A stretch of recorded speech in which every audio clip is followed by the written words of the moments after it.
बड़ी खबर हम आपको बता देते हैं। प्रदेश में जारी गैस किल्लत के बीच एक बड़ी खबर सामने आई है। हनुमानगढ़ जिले के रावतसर में शिक्षकों की लगाई गैस वितरण में ड्यूटी। रावतसर उपखंड अधिकारी ने लगाई 3 शिक्षकों की shift wise duty. Control room में ड्यूटी लगने से शिक्षक संगठनों में नाराजगी देखी जा रही है। क्या इन शिक्षकों की पीड़ा को शिक्षा विभाग समझेगा? जो शिक्षक शिक्षा देते हैं और आज उनकी ड्यूटी अलग ही लगाई जा रही है। सोचिए, गैस वितरण में इन शिक्षकों की ड्यूटी लगाई जा रही है, यानी कि अब ये शिक्षक शिक्षा तो देंगे, पढ़ाएंगे भी, लेकिन इसके अलावा ये ड्यूटी अलग से निभाएंगे और वो ड्यूटी होगी गैस वितरण में।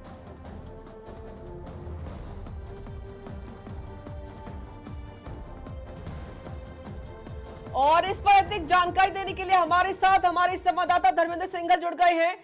धर्मेंद्र, देखिए, जिस तरीके से अब जो शिक्षक है उनकी मुश्किलें और बढ़ती जा रही है, अब गैस वितरण में उनकी ड्यूटी लगाई जा रही है। देखिए ऋचा, इस समय की बात है, चूंकि देखिए शिक्षकों के पास काम बहुत है और एक और काम उनको दे दिया गया कि वो अब यहाँ पर गैस वितरण के लिए कंट्रोल रूम बनाएगा, वहाँ वो ड्यूटी देंगे और शिफ्ट वाइज 24 घंटे के लिए वो यहाँ पर जो कंट्रोल रूम में ड्यूटी देंगे। 3 शिक्षकों की ड्यूटी हनुमानगढ़ जिले के जो रावतसर उपखंड है वहाँ पर उनकी ड्यूटी लगाई है। देखिए इस समय शिक्षकों के पास जनगणना का काम यहाँ पे आ रहा है, SIR का काम भी उनका चल ही रहा है।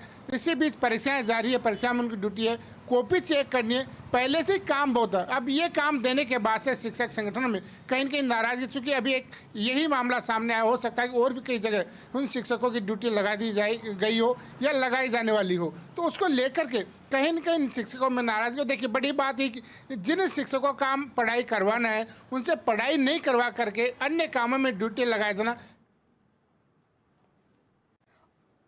और हमारे साथ जुड़ गए हैं अब विपिन प्रकाश शर्मा जी। सर, आपका स्वागत है समाचार प्लस पर। नमस्ते मैम। विपिन प्रकाश जी, मुश्किलें इतनी ज्यादा वैसे भी हैं, लेकिन अब शिक्षकों पर जिस तरीके से अब उनकी ड्यूटी जो लगाई जा रही गैस वितरण में, सर, ये कितना वाजिब है? बिल्कुल गैर वाजिब है। शिक्षकों को गैर शैक्षणिक कार्यों में लगाया जाता है और शिकायत की जाती है, लेकिन उस पर कोई अमल नहीं होता।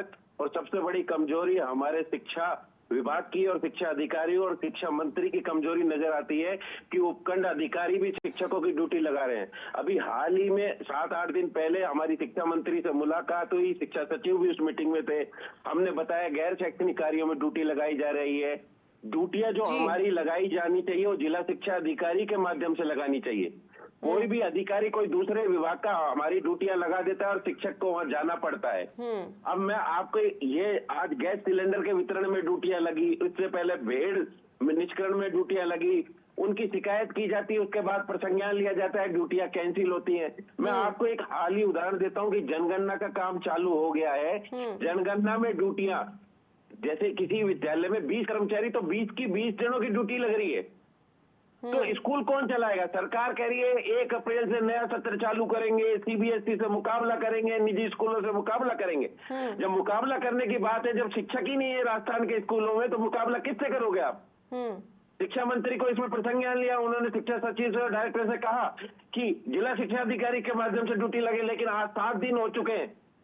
शिक्षक शिक्षा विभाग की ओर देख रहे हैं, लेकिन अधिकारी। विपिन जी, मैं आपकी पीड़ा समझ सकती हूँ। जाहिर सी बात है कि अब वैसे ही बहुत इतनी ज्यादा स्टडी कराना भी एक जिम्मेदारी शिक्षक की बन भी जाती है, और जब एग्जाम आते तो और मुश्किल खड़ी भी हो जाती है। और आप देखिए, राजस्थान प्राथमिक एवं माध्यमिक शिक्षा संघ के अध्यक्ष भी हैं, और एक जिम्मेदारी आपकी भी होती है कि आप भी मुखर होकर सामने आए। अब क्या आपकी स्ट्रैटेजी रहने वाली है विपिन जी? शिक्षा मंत्री से एक बार पुनः उन्हें याद दिलाया जाएगा कि शिक्षा अधिकारियों की शून्यता की वजह से शिक्षक है वो दोराहे पे खड़ा हुआ है, उसको भुगतना पड़ रहा है। अगर शिक्षकों की बात नहीं मानी तो निश्चित रूप से हम कोई बड़ा आंदोलन करेंगे। जनगणना का मैंने आपको बताया 20 के 20 टीचर्स की ड्यूटी है, और विडंबना की बात आप देखिए कि उसकी ड्यूटी 3-3 जोन से आ रही है, तो वो उसके 3 टुकड़े कर दो, 3 कैसे जाएगा वो? और नोटिस निकाल रहे हैं और हमारा विभाग मौन है।